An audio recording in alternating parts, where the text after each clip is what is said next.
Welcome to TN postal academy.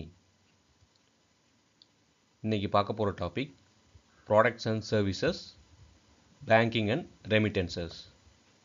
அதில் post office small savings schemes SP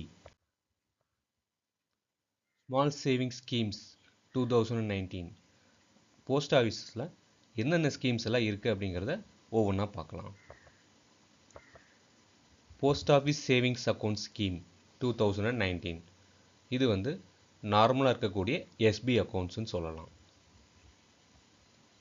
next, national savings recurring deposit scheme. Recurring deposits அப்படின்னா கொலோக்கியலாக RT அப்படின்னு சொல்லுவோம். இது ஒரு 5 இயர்ஸ் ஸ்கீம். இதில் ஒரு ஃபிக்ஸட் டினாமினேஷனை வச்சுட்டு 5 இயர்ஸ்க்கு அதே அமௌண்ட்டை பே பண்ணுவாங்க. Next, national savings time deposit scheme. So time deposit அப்படின்னா ஒரு ஃபிக்ஸட் அமௌண்ட் இருக்குது, ஒரு லம்சம் அமௌண்ட் இருக்குது. அதை ஒரு 1 இயர்ஸ் 2 இயர்ஸ் 3 இயர்ஸ் அண்ட் 5 இயர்ஸுக்கு 4 type of time deposit account post ஆஃபீஸில் அவைலபிளாக இருக்குது. அதுதான் இந்த நேஷ்னல் சேவிங்ஸ் டைம் டெபாசிட்னு சொல்லுவாங்க. அதாவது அந்த குறிப்பிட்ட டைம் வரைக்கும் அதை ஒரு ஃபிக்ஸடில் வச்சுருக்கிற மாதிரி. ஸோ இது ஃபிக்ஸட் டெபாசிட் ஸ்கீம்னு சொல்லலாம். Next, national savings monthly income account scheme. இப்போ ஒரு சில கஸ்டமர்ஸ்க்கு அவங்க வச்சுருக்கிற ஃபிக்ஸட் அமௌண்ட்டில் இருந்து ஒரு மந்த்லி இன்ட்ரெஸ்ட் தேவைப்படுது. ஸோ அவங்களோட சர்வைவலுக்காகவோ இல்லாது குறுகிய கால தேவைகளுக்காகவோ அவங்க ஒரு மந்த்லி இன்கம் எதிர்பார்ப்பாங்க. ஸோ அவங்களுக்கான ஸ்கீம்ஸ் தான் இந்த national monthly income account scheme. So monthly அவங்களுடைய இன்ட்ரெஸ்ட்டை அவங்க வித்ட்ரா பண்ணிக்கலாம். நெக்ஸ்ட், ரொம்ப இம்பார்ட்டண்ட்டான senior citizen saving scheme. So senior citizen saving scheme அப்படின்னா இது ஒரு சீனியர்ஸ், அதாவது ஒரு ரிட்டையர்டு பீப்புள் அப்படின்னு சொல்லலாம். இந்த age category of 60 years and above. So இவங்களுக்கு தான் உள்ளதுலேயே இன்ட்ரெஸ்ட் ரேட்ஸ் அதிகம். ஏன் அப்படின்னா கன்சிடரிங் தி ஏஜ் ஃபேக்டர், அவங்களோட எக்ஸ்பென்சஸ், அவங்களோட மெயின்டெனன்ஸ் எல்லாமே ஏஜ் ஆகும்போது அதிகமாக இருக்கும் அப்படிங்கிற கன்சிடரேஷனுக்காக கவர்மெண்ட் ஆஃப் இந்தியா அவங்களுக்கு 8.2%, அதாவது உள்ளதுலேயே சேவிங்ஸ் அக்கௌண்ட் ஸ்கீம்ஸ்லேயே அதிக இன்ட்ரெஸ்ட் இந்த சீனியர் சிட்டிசன் சேவிங் ஸ்கீம்ஸ்க்கு தான் கொடுத்துருக்காங்க. ஸோ இது சீனியர் சிட்டிசன் எல்லாருக்கும் ரொம்ப பெனிஃபிஷியலாக இருக்கக்கூடிய scheme. Next, national savings certificate 8 issue. So NSC அப்படின்னு சொல்லுவாங்க. இதுவும் ஒரு 5 இயர்ஸ் ஸ்கீம் தான். இது ஒரு லம்சம் அமௌண்ட்டை 5 இயர்ஸ்க்கு லாக்இன் பண்ணி அதோட மெச்சூரிட்டி வாங்கிக்கலாம். இது நிறைய இடங்களில் டேக்ஸ் பெனிஃபிட்காகவும் நிறைய இடங்களில் கஸ்டமர்ஸ் அவங்களுடைய செக்யூரிட்டி டெபாசிட்காகவும் இந்த என்எஸ்சியை பயன்படுத்துகிறாங்க. Next, Kisan Vikas Patra scheme, KVP அப்படின்னு சொல்லுவாங்க. ஸோ இது ஒரு லேண்ட் பர்ச்சேஸ்க்கு ஈக்குவலாக சொல்லலாம். இப்போ கஸ்டமர்ஸ், இப்போ மக்கள் இருக்காங்க, ஒரு சில இடங்களில் லேண்ட் வாங்குறாங்கன்னு வச்சுக்கோங்க. லேண்ட் வாங்குறாங்கன்னு சொன்னால் எஸ் டேஸ் ப்ரோக்ரஸஸ் ஒரு குறிப்பிட்ட இயர்ஸ்க்கு அப்புறம் அந்த லேண்ட் வேல்யூஷன் அதிகமாகிட்டே வரும். அதுக்கு நிறைய ஃபேக்டர்ஸ் இருக்குது. ஸோ அது மாதிரி ஒரு ஃபிக்ஸட் அமௌண்ட் போடுறாங்க, ஒரு 10 இயர் பீரியட் வரைக்கும் வெயிட் பண்ணுறாங்க. அப்போ அவங்களுடைய amount will become double. Say for example, இப்போ 1 lakh இன்வெஸ்ட் பண்ணியிருக்காங்க அப்படின்னா ஒரு 10 இயர் பீரியடில் அந்த 1 lakh வில் பிகம் 2 lakhs. இதுதான் கிசான் விகாஸ் பத்திரம் ஸ்கீமோடைய பெனிஃபிட். ஸோ இது ஒரு powerful scheme. Next, public provident fund scheme, PPF. பிபிஎஃப்ங்கிறது ஒரு 15 இயர்ஸ் ஸ்கீம். இது காம்பவுண்டிங் எஃபெக்ட்ஸில் கிடைக்கக்கூடிய பெனிஃபிட்ஸ் ரொம்ப அதிகம். ஏன்னு பார்த்தீங்கன்னா இதில் வரக்கூடிய இன்ட்ரெஸ்ட்டுக்கு they will be paying interest again. இது ஒரு 15 இயர்ஸ் ஸ்கீம். இது irrespective of the gender, male or female, children யார் வேணாலும் போட்டுக்கலாம். நெக்ஸ்ட், Sukanya Samriddhi account scheme. So எஸ்எஸ்ஏன்னு சொல்லுவாங்க. இந்த scheme exclusively for girl children up to the age of 10 years. So senior citizen saving ஸ்கீமுக்கும் எஸ்எஸ்சிஏக்கும் மட்டும்தான் உள்ளதுலேயே இன்ட்ரெஸ்ட் ரேட்ஸ் அதிகம். இப்போ கரண்ட்டாக 8.2% இருக்குது. Next PM CARES for children scheme. PM CARES children scheme அப்படின்னா கோவிட் வந்துச்சு இல்லைங்களா, கோவிட்னால பேரண்ட்ஸை இழந்த குழந்தைகளுக்காக கவர்மெண்ட் கொண்டு வந்த ஸ்கீம் தான் இந்த PM CARES for children scheme.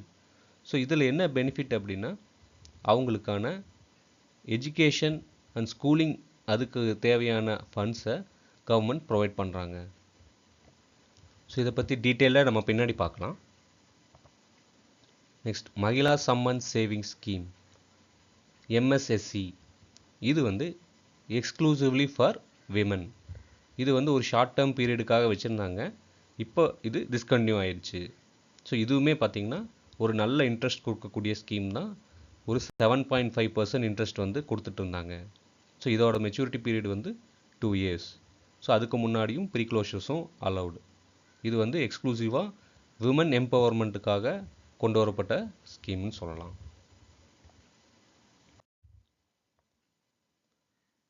Next post office savings account scheme 2019 POSA. யாரெல்லாம் eligible to open post office savings account scheme? So only a resident citizen of India is eligible to open a savings account scheme. அவங்க சிங்கிளாகவும் open பண்ணலாம், ஜாயிண்ட்டாகவும் open பண்ணலாம். So single account joint accounts அப்படின்னா ஒருத்தர் operate பண்ணக்கூடியது single account, more than one person operate பண்ணக்கூடிய அக்கௌண்ட்டுக்கு பேர் ஜாயிண்ட் அக்கௌண்ட். ஜாயிண்ட் அக்கௌண்ட்ஸில் 2 டைப் இருக்குது. One is joint A, joint B. Joint A அப்படின்னா ஏ ஃபார் ஆல்னு ஞாபகம் வச்சுக்கலாம். It means both depositors needs to be give the consent to operate the account. அதாவது it is operated jointly by all depositors or surviving depositors jointly. Joint B அப்படின்னா it is operated by any one depositor or surviving depositors separately. Joint B பொறுத்த வரைக்கும் யாரோ ஒருத்தர் consent கொடுத்தாலும் போதும் அந்த account operate பண்ணிக்க முடியும். இதே ஜாயிண்ட் ஏன்னு சொன்னால் 2 டெபாசிட்டர்ஸுமே அவங்களுடைய கன்சென்ட் கொடுக்கணும். Special accounts.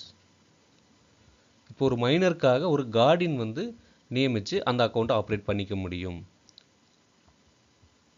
ஒரு மைனர் அன்சவுண்ட் கண்டிஷனில் இருக்காங்க அப்படின்னு சொன்னாலும் ஒரு கார்டியன் மூலிமா ஆப்ரேட் பண்ணிக்க முடியும். அதாவது ஒரு பர்சன் அன்சவுண்ட் மைண்டாக இருக்காங்க, அவங்க மைனராக இருக்காங்க, மேஜராக இருக்காங்க, அது பிரச்சனை இல்லை. அந்த மாதிரி கண்டிஷன்ஸ்லையும் ஒரு கார்டியன் வச்சு அந்த அக்கௌண்ட்டை ஆப்ரேட் பண்ணிக்க முடியும்.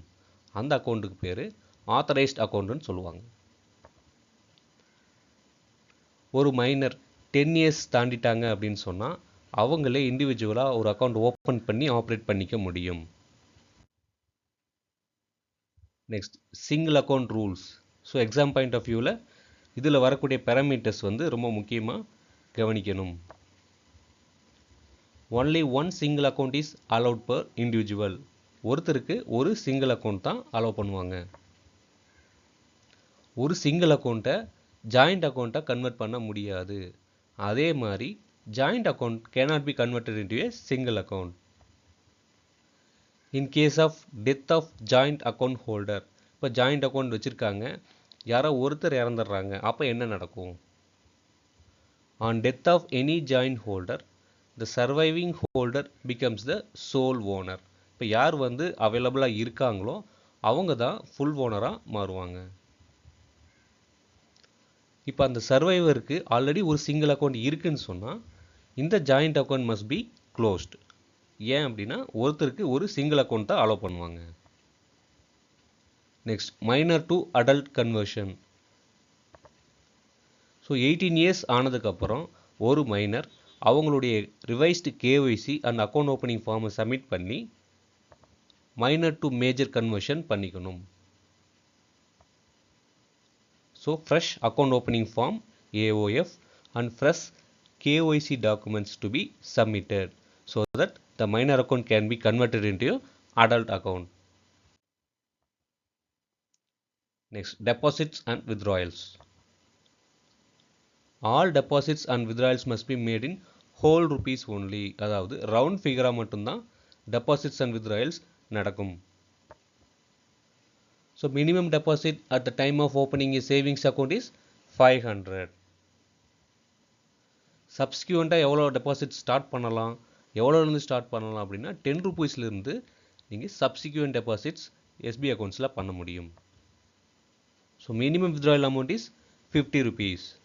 இது ஏடிஎம்மில் minimum withdrawal amount is 100 rupees. கவுண்டர்ஸில் 50 rupees வரைக்கும் மினிமம் withdrawal அலோவ் பண்ணுறாங்க. There is no maximum limit for deposits.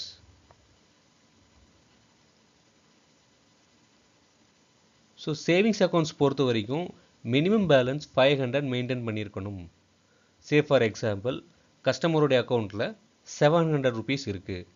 இப்போ அவங்க ஒரு 300 rupees எனக்கு withdrawal வேணும் அப்படின்னு கொடுத்தாங்கன்னா system won't allow the withdrawal. ஏன்னா 300 rupees கொடுத்துட்டாங்கன்னு சொன்னால் the account balance will become 400. It goes below the minimum allowed deposit amount of 500 rupees. So இந்த கேஸில் கவுண்டர்ஸில் withdrawal will not be allowed. இதே ஏடிஎம்ஸில் போனீங்கன்னா இந்த withdrawal நடந்துடும்.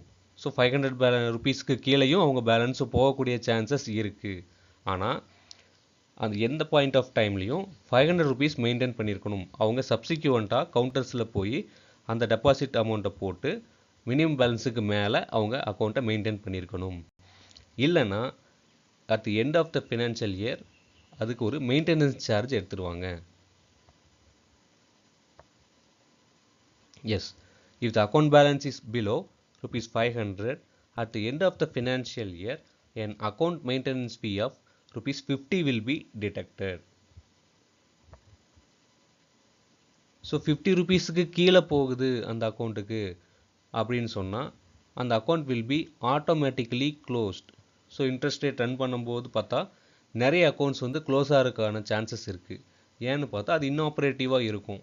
இன்னாப்ரேட்டிவாக இருக்கும்போது அதில் இருக்கிற அமௌண்ட் 50 rupees இயர்லி டிடக்ஷன் ஆகிட்டே வந்து ஒரு பாயிண்ட் ஆஃப் டைமில் ஜீரோ பேலன்ஸ் ஆகிடும். அந்த மாதிரி அக்கௌண்ட்ஸ் எல்லாம் ஆட்டோமேட்டிக்காக gets closed at the end of the financial year.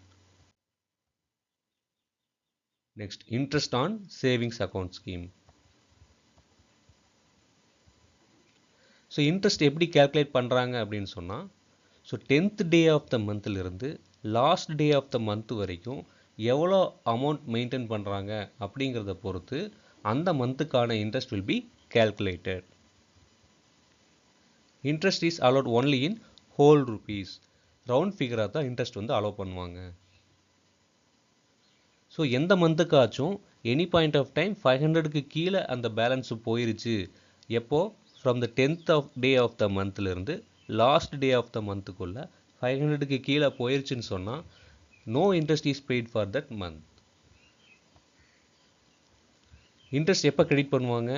At the end of each financial year. Yearly once தான் அந்த இன்ட்ரெஸ்ட் வந்து அந்த அக்கௌண்ட்டுக்கு கிரெடிட் ஆகும். எப்போ? 31st March தான் எவ்ரி இயர்க்கான இயர் எண்டு. அந்த டயத்தில் தான், அந்த டேட்டில் தான் உங்களுக்கு இன்ட்ரெஸ்ட் கிரெடிட் ஆகும். So rate of interest is prescribed by the Ministry of Finance from time to time.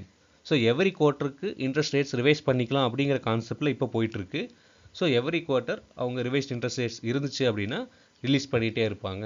அதை பேஸ் பண்ணி அந்த கஸ்டமருக்கான இன்ட்ரெஸ்ட் ரேட் கால்குலேட் ஆகும். At the time of account closure, interest is paid up to the month preceding the month of closure. அதாவது இப்போ ஒரு டிசம்பரில் account closure submit பண்ணுறோம் அப்படின்னு சொன்னால் நவம்பர் வரைக்கும் இருக்கக்கூடிய இன்ட்ரெஸ்ட்டு கேல்குலேட் ஆகி அவங்களுக்கு கொடுப்பாங்க. ஸோ அதுதான் interest is paid up to the month preceding the month of closure. Preceding month அப்படின்னா அதுக்கு முந்தின மந்த் வரைக்கும் உள்ள இன்ட்ரெஸ்ட் கேல்குலேட் பண்ணி கொடுத்துருவாங்க. ஸோ இன்ட்ரெஸ்ட் ரேட்ஸ் பார்த்தீங்கன்னா ஒரு 10,000 rupees வரைக்கும் அவங்களுக்கு எந்த டேக்ஸும் வராது. ஸோ இன்கம் டேக்ஸ் ஆக்ட் படி under section 80 TTA up to 10,000 வரைக்கும் கஸ்டமர்ஸ்க்கு எந்த ஒரு இன்கம் டேக்ஸும் வராது. இதில் முக்கியமாக கவனிக்க வேண்டிய விஷயம் என்னென்னா, ஃப்ரம் ஆல் சேவிங்ஸ் அக்கௌண்ட்ஸ் அப்படிங்கிற ஒரு டேர்ம் மென்ஷன் பண்ணியிருப்பாங்க. ஸோ இப்போ எல்லா அக்கௌண்ட்ஸ்க்குமே பேன் லிங்க் பண்ணியிருக்காங்க. இப்போ போஸ்ட் ஆஃபீஸில் அவங்களுக்கு அக்கௌண்ட்ஸ் இருக்கலாம், அதே மாதிரி பேங்க்ஸ்லேயே அவங்களுக்கு அக்கௌண்ட்ஸ் இருக்கலாம், ஸோ எல்லா வகையான அக்கௌண்ட்ஸுக்கும் சேர்த்து ₹10,000 வரைக்கும் அவங்களுக்கான இன்ட்ரெஸ்ட்டுக்கு எந்த டேக்ஸும் வராது. 10,000 தாண்டுச்சு அப்படின்னு சொன்னால் income tax is applicable. Next silent account. So silent account அப்படின்னா எந்த ஒரு சேவிங்ஸ் அக்கௌண்ட்ஸும் 3 இயர்ஸுக்கு மேலே எந்த ஒரு டெபாசிட்டும் வித்ட்ராயலும் நடக்காமலே இருக்குது, இன்னாப்ரேட்டிவாக இருக்குதுன்னு சொன்னால் it becomes silent. Silent account எப்படி ரிவைல் பண்ணலாம் அப்படின்னு சொன்னால் நேரடியாக போஸ்ட் ஆஃபீஸுக்கு போய் ரிவைஸ்டு கேஒய்சி ஃபார்ம்ஸை சப்மிட் பண்ணணும். So updated KYC documents and the passbook must be submitted for revival. So silent account ரிவைவலுக்கு ஏதாவது சார்ஜஸ் இருக்கா அப்படின்னு பார்த்தா there are no charges. No fee charge for the revival of silent account. Next basic savings account. Basic savings account அப்படிங்கிறது ஒரு normal savings account தான். இது வந்து ஒரு ஜீரோ பேலன்ஸ் அக்கௌண்ட்னு சொல்லலாம். இது எதுக்காக அப்படின்னா ஒரு கவர்மெண்ட் வெல்ஃபேர் ஸ்கீமுக்காக கஸ்டமர்ஸ்க்கு ஓப்பன் பண்ணி கொடுக்கக்கூடிய அக்கௌண்ட் தான். இதில் மைனர் இருக்காங்க அப்படின்னு சொன்னால் அந்த கார்டியன் நேம் வந்து கவர்மெண்ட் வெல்ஃபேர் ஸ்கீமில் மென்ஷன் ஆகிருந்தால் தான் அவங்களுக்கு இந்த பேசிக் சேவிங்ஸ் அக்கௌண்ட்ஸ் ஓப்பன் பண்ண முடியும். No deposit is required for opening a basic savings account. ஏற்கனவே டிஸ்கஸ் பண்ண மாதிரி basic savings account is a zero balance account. Only one basic savings account can be opened by an eligible person. So இந்த இடத்துல eligible person அப்படிங்கிறது அந்த government welfare ஸ்கீமுக்கான eligible. Any government benefit or any other deposit under the scheme can be deposited into the account. அதாவது இது open பண்ணக்கூடிய நோக்கம் பார்த்திங்கன்னா கவர்மெண்ட் வெல்ஃபேர் ஸ்கீமில் வரக்கூடிய மானியங்கள் அதெல்லாமே ஸ்காலர்ஷிப் மானியங்கள் எல்லாமே வந்து இதில் வாங்கிக்கலாம். அதே மாதிரி மற்ற டெபாசிட்ஸ் வித்ட்ராயல்ஸும் இதை பண்ணிக்கலாம். ஸோ இது பார்த்திங்கன்னா ஸோ 2-in-1 அக்கௌண்ட்னு சொல்லலாம். இது வந்து பெனிஃபிஷியரி ஓப்பன் பண்ணிட்டாங்கன்னு சொன்னால் அதை நார்மல் சேவிங்ஸ் அக்கௌண்ட்டை அவங்க பயன்படுத்திக்க முடியும். கவர்மெண்ட்டோடைய வெல்ஃபேர் அமௌண்ட்டும் வரும், அதன்படி மற்ற டெபாசிட்ஸும் அவங்க ஆப்ரேட் பண்ணிக்கலாம் அதில். So no minimum balance is required to be maintained in the basic savings account.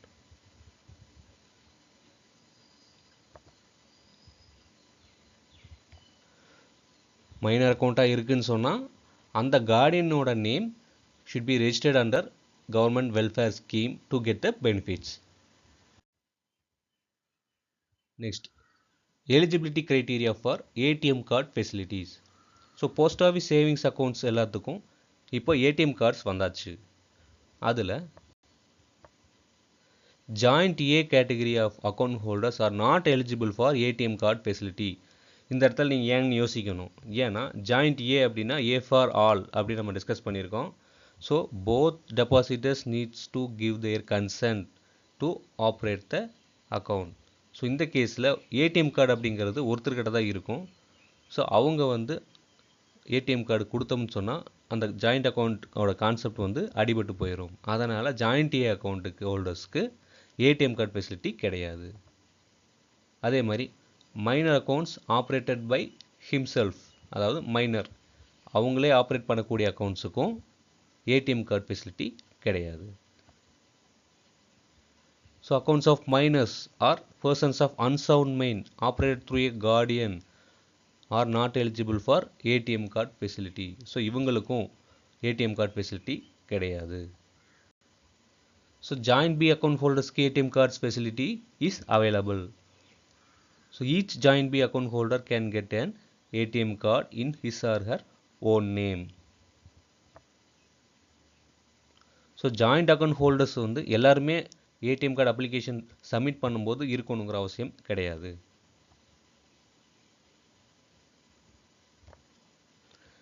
Joint B பொறுத்த வரைக்கும் யாருக்கு ஏடிஎம் கார்டு தேவையோ அவங்க அந்த அப்ளிகேஷனை ப்ரெசென்ட் பண்ணால் போதுமானது.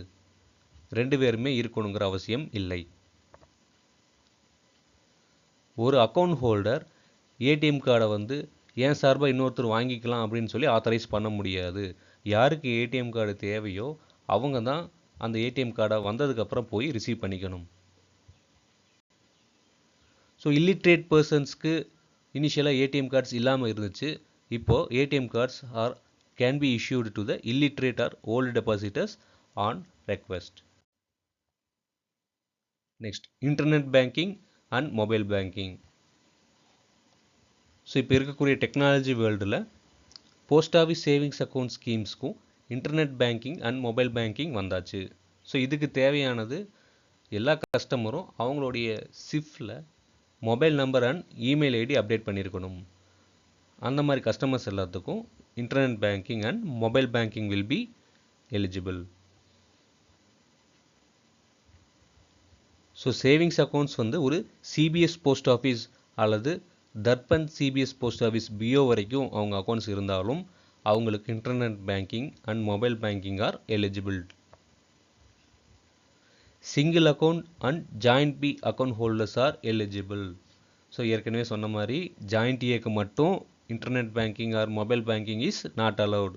Single account and joint B account holders are eligible to open internet banking and mobile banking services.